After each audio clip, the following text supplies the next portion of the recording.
Hello, my name is Mr. Holland. I'm one of the history teachers here at Mates, and this spring I'll be teaching your children United States History 2. If over the course of the semester you have any questions, comments, concerns, please reach out, email, give me a call. I check my email multiple times a day, cholland@mail.ocvts.org, and of course you can reach me by phone. I do check that at least once a day. I'd like to just take a few minutes to run through an overview of US 2 and what we're going to be doing in class with your children. So just to kind of start my general goals and objectives, I hope that by the time the semester comes to an end and we've covered most of the 20th century with your children, that they will have a greater appreciation for the story of this country, the challenges, the struggles, the obstacles we've overcome, the impacts that we've had, not just here, but globally. And I try to bring in a lot of different activities and resources to hopefully get them excited and interested in the material that we're covering. So, of course we focus on kind of the political, economic, domestic, foreign affairs issues that you would expect, but I try to get beyond that using documents, DBQs, listening to speeches, watching documentaries, analyzing photographs, political cartoons, listening to music, and we play online simulations and stock market games, and over the course of the semester I hope that the students will engage in different activities that they will find not only exciting but will hopefully prove to be invaluable for understanding the material.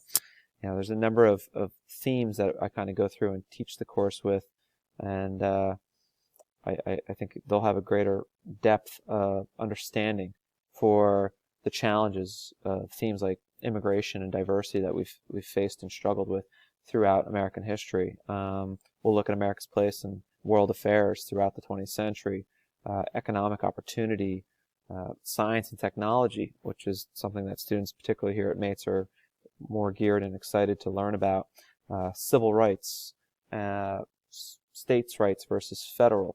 So as we go through and we study the material and cover the different themes that I just kind of touched on a little bit, and we engage in different activities, I hope that I'm just helping them to be a more well-rounded, polished student as they're wrapping up their career here at Mates and getting ready to move on to college and beyond.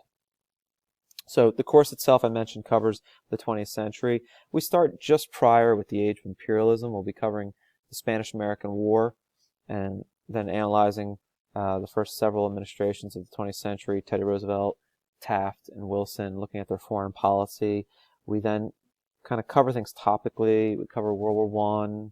We look at the 1920s. We look at the politics of the 20s. Then we look at the social side of the 1920s and the culture, and we get into the Great Depression and the New Deal, World War II. We cover the Cold War, which really extends from the end of the Second World War to 1991 with the breakup of the Soviet Union, and all along we're kind of jumping back and forth between domestic and foreign affairs. So we'll look at the emergence of the civil rights movement post World War II, and then we're going to be covering foreign affairs with what's going on with the Soviet Union and Europe, our emerging commitment to Vietnam. Obviously, we will cover the Korean War, and we will kind of jump back and forth between domestic and foreign affairs up through at least Ronald Reagan in the 1980s, but my end goal is usually to make it to 9/11, where we wrap the course up. So I've talked with your children about this. Everything is basically going to be kind of driven through the classroom. I've been using Google Classroom for a number of years now. I've never relied upon it so much before this year. And the district did provide a class, and I obtained my Google Educator certificate for level 1. It was helpful because I've streamlined a lot of the Google products. All of the assessments that my students will be taking will be from Google Forms, and I able to import political cartoons and maps, and do create creative tests that I wasn't able to do before. So it was a helpful course, and I think it's helped kind of make me a little bit better with the technology. But I encourage you, please, to go on the classroom. I have everything broken up by categories. You can see the notes and see what I'm presenting to the students. You can see the daily activities.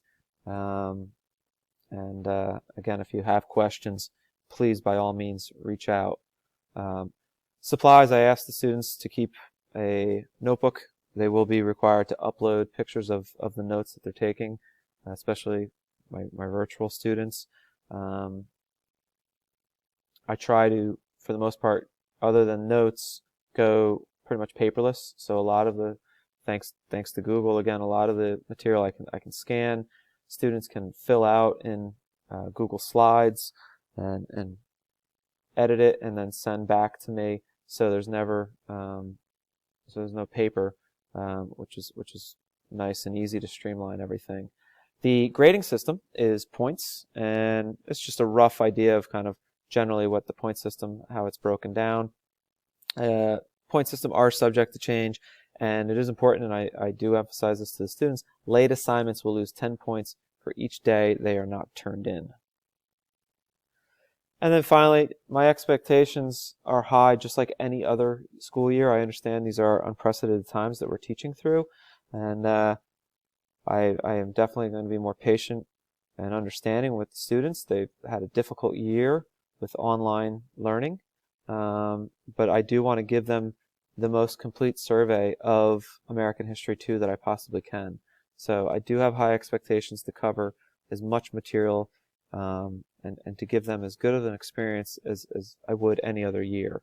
And I just want to thank you in advance for your understanding and appreciate and help, and I appreciate that support. So if there's any questions, again, please reach out, send me an email. If not, I look forward to hopefully seeing you all at graduation this year. Thank you.